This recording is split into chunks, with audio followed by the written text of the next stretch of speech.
ഇന്ന് രാവിലെ കേരളം ഉറക്കമുണർന്നത് പിണറായി വിജയന്റെ വീട്ടിൽ ഇ.ഡി. റെയ്ഡ് എന്ന വാർത്ത കേട്ടുകൊണ്ടാണ്. മാസപ്പടി കേസിൽ കേരള രാഷ്ട്രീയത്തെ നിശ്ചലമാക്കുന്ന വമ്പൻ നീക്കങ്ങളുമായാണ് കേന്ദ്ര ഏജൻസി രംഗത്തിറങ്ങിയത്. മുൻ മുഖ്യമന്ത്രി പിണറായി വിജയന്റെ തിരുവനന്തപുരത്തെ വാടക വീട്ടിലും കണ്ണൂരിലെ വീട്ടിലും ഒരേ സമയം ഇ.ഡി. സംഘം പരിശോധന ആരംഭിച്ചു. എന്താണ് ഈ നാടകീയ നീക്കങ്ങൾക്ക് പിന്നിൽ? ഉത്തരം ഇന്നലത്തെ ഹൈക്കോടതി വിധിയിലാണ്. CMRL എക്സാലോജിക് മാസപ്പടി കേസിൽ ഇ.ഡി. അന്വേഷണം തുടരാമെന്ന് ഹൈക്കോടതി സിംഗിൾ ബെഞ്ച് ഇന്നലെ വ്യക്തമാക്കുകയുണ്ടായി. ആരോപണ വിധേയർ ആരാണെന്ന് നോക്കി അന്വേഷണം നിർത്താനാകില്ല എന്ന കോടതിയുടെ ശക്തമായ നിരീക്ഷണത്തിന് തൊട്ടു പിന്നാലെയാണ് ഇ.ഡി. പരിശോധന ആരംഭിച്ചത്. പിണറായി വിജയന്റെ വീടുകൾ മാത്രമല്ല, കേരളത്തിലും ബംഗളൂരുവിനുമായി ആകെ 12 കേന്ദ്രങ്ങളിലാണ് റെയ്ഡ് പുരോഗമിക്കുന്നത്. പിണറായി വിജയന്റെ മകൾ വീണ വിജയന്റെ ഫ്ളാറ്റിലും മുൻ മന്ത്രി മുഹമ്മദ് റിയാസിന്റെ വീട്ടിലും CMRL MD ശശിധരൻ കർത്തയുടെ വസതിയിലും ഇ.ഡി. സംഘം എത്തി.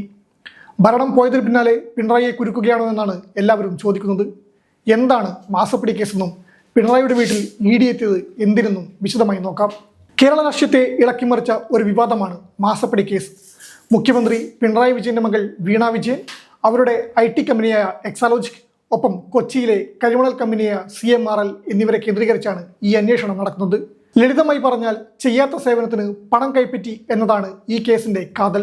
Cochin minerals and rutile limited എന്ന സ്വകാര്യ കരിമണൽ കമ്പനി മുൻ മുഖ്യമന്ത്രിയുടെ മകൾ വീണ വിജയന്റെ എക്സാലോജിക് സൊല്യൂഷൻസ് എന്ന കമ്പനിക്ക് 3 വർഷത്തിനിടെ 1,72 ലക്ഷം രൂപ നൽകി എന്ന് ആദായ നികുതി തർക്ക പരിഹാര ബോർഡ് അഥവാ ഇന്റീരിയം ബുക്ക് ഫോർ സെറ്റിൽമെന്റ് കണ്ടെത്തുകയുണ്ടായി. 2019 ജനുവരിയിൽ ആദായ നികുതി വകുപ്പ് CMRL നടത്തിയ റെയ്ഡിൽ ചെലവുകൾ പെരുപ്പിച്ചു കാട്ടി 132.82 കോടി രൂപയുടെ ക്രമക്കേട് നടത്തിയതായി കണ്ടെത്തിയിരുന്നു. ഇതിൽ 1.72 കോടി രൂപ വീണ വിജയന്റെ കമ്പനിക്ക് നൽകി എന്നായിരുന്നു ആരോപണം.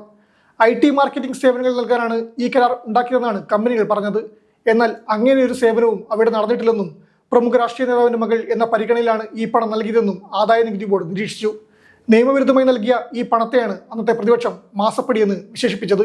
ആദായ നികുതി വകുപ്പിന്റെ കണ്ടെത്തലുകൾക്ക് പിന്നാലെ ഗുരുതരമായ സാമ്പത്തിക ക്രമക്കേടുകൾ അന്വേഷിക്കുന്ന സീരിയസ് ഫ്രോഡ് ഇൻവെസ്റ്റിഗേഷൻ ഓഫീസ് അഥവാ SFIO, എൻഫോഴ്സ്മെന്റ് ഡയറക്ടറേറ്റ് അഥവാ ED എന്നിവർ ഈ കേസിൽ അന്വേഷണം ആരംഭിച്ചു. കള്ളപ്പണം വെളുപ്പിക്കൽ നിരോധന നിയമപ്രകാരം ആണ് ED കേസ് രജിസ്റ്റർ ചെയ്തത്. CMRL കമ്പനി അധികൃതരെയും എക്സാലോജിക്കിന്റെ മുൻ ജീവനക്കാരെയും ED ചോദ്യം ചെയ്യുകയുണ്ടായി. ഈ പണം എങ്ങോട്ടാണ് പോയത്? ഇതിനു പിന്നിൽ രാഷ്ട്രീയ സ്വാധീനമുണ്ടോ എന്നാണ് ED അന്വേഷിക്കുന്നത്. അന്വേഷണം റദ്ദാക്കണമെന്നാവശ്യപ്പെട്ട് എക്സാലോജിക് കമ്പനി കോടതിയെ സമീപിച്ചെങ്കിലും അന്വേഷണവുമായി മുന്നോട്ട് പോകാനാണ് കോടതികൾ അനുമതി നൽകിയത്. ഇതിന് പിന്നാലെയാണ് പിണറായി വിജയന്റെ വീട്ടിലേക്ക് ED പരിശോധനയ്ക്കെത്തിയത്. അന്വേഷണം തടയണമെന്നാവശ്യപ്പെട്ടാണ് കരിമണൽ കമ്പനി MD ശശിധരൻ കർത്ത, കമ്പനിയുടെ chief finance officer K Suresh Kumar, ജീവനക്കാരായ അഞ്ജു റേച്ചൽ, ചന്ദ്രശേഖരൻ അടക്കമുള്ളവർ ഹർജി നൽകിയത്. ഈ ഹർജികളാണ് ഹൈക്കോടതി തള്ളിയത്. മേൽക്കോടതിയെ സമീപിക്കാൻ ഒരാഴ്ച സാവകാശം വേണമെന്ന കമ്പനിയുടെ ആവശ്യവും കോടതി അംഗീകരിച്ചില്ല. കള്ളപ്പണം വെളുപ്പിക്കൽ നിരോധന നിയമപ്രകാരം നടപടികൾ ആരംഭിക്കാനുള്ള കുറ്റകൃത്യങ്ങൾ നിലവിലില്ലെന്നും EDക്ക് അന്വേഷണ അധികാരമില്ലെന്നുമാണ് CMRL ഹൈക്കോടതിയിൽ വാദിച്ചത്.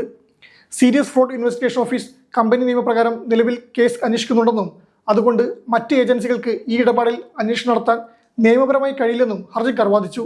എന്നാൽ ഹർജിക്കാരുടെ വാദങ്ങളെ ED കോടതിയിൽ എതിർത്തു. കമ്പനി നിയമപ്രകാരമുള്ള SFIO അന്വേഷണത്തിൽ നിന്നും തികച്ചും വ്യത്യസ്തമാണ് കള്ളപ്പണം വെളുപ്പിക്കൽ നിരോധന നിയമപ്രകാരമുള്ള തങ്ങളുടെ അന്വേഷണമെന്നാണ് ED വാദിച്ചത്. പൊതുമേഖലാ സ്ഥാപനങ്ങൾക്കും പൊതുജനങ്ങൾക്കുമായി 62% ഓഹരിയുള്ള CMRL വ്യാജ ചെലവുകൾ കണക്കിൽ കാണിച്ച് ജനങ്ങളെ വഞ്ചിക്കുകയാണ് ചെയ്തതെന്ന് ED വാദിച്ചു. നിയമപ്രകാരം ആർക്കും സമൻസ് അയക്കാൻ EDക്ക് അധികാരമുണ്ട്. സമൻസ് ലഭിച്ചാൽ ഹാജരായി സത്യം ബോധിപ്പിക്കാൻ ഹർജിക്കാർക്ക് നിയമപരമായ ഉത്തരവാദിത്തമുണ്ട്. ഭാവിയിൽ പ്രോസിക്യൂഷൻ നടപടികൾ ഉണ്ടായേക്കാം എന്ന ഭയത്താൽ സമൻസിൽ നിന്ന് ഒഴിഞ്ഞു മാറാൻ കഴിയില്ലെന്നുമായിരുന്നു EDയുടെ വാദം. തുടർന്ന് എക്സാലോജിക് ഇടപാടിലെ ED അന്വേഷണം പ്രഥമദൃഷ്ട്യാ നിലനിൽക്കുമെന്ന് ഹൈക്കോടതി നിരീക്ഷിക്കുകയുണ്ടായി. SFIO അന്വേഷണം ഉണ്ടെങ്കിലും സമാന്തര അന്വേഷണത്തിന് തടസ്സമില്ല. എൻഫോഴ്സ്മെന്റ് ഡയറക്ടറേറ്റിന് അന്വേഷണവുമായി മുന്നോട്ട് പോകാമെന്നും കോടതി വ്യക്തമാക്കി. ആരോപണ വിധേയർ ആരെന്ന് നോക്കി അന്വേഷണം നിർത്താനാകില്ലെന്ന് കോടതി പറഞ്ഞു. ഇതിന് പിന്നാലെയാണ് ഇന്ന് രാവിലെ മുതൽ പിണറായി വിജയന്റെയും വീണയുടെയും റിയാസിനെയും ഉൾപ്പെടെ 12 ED പരിശോധനയ്ക്കെത്തിയത്.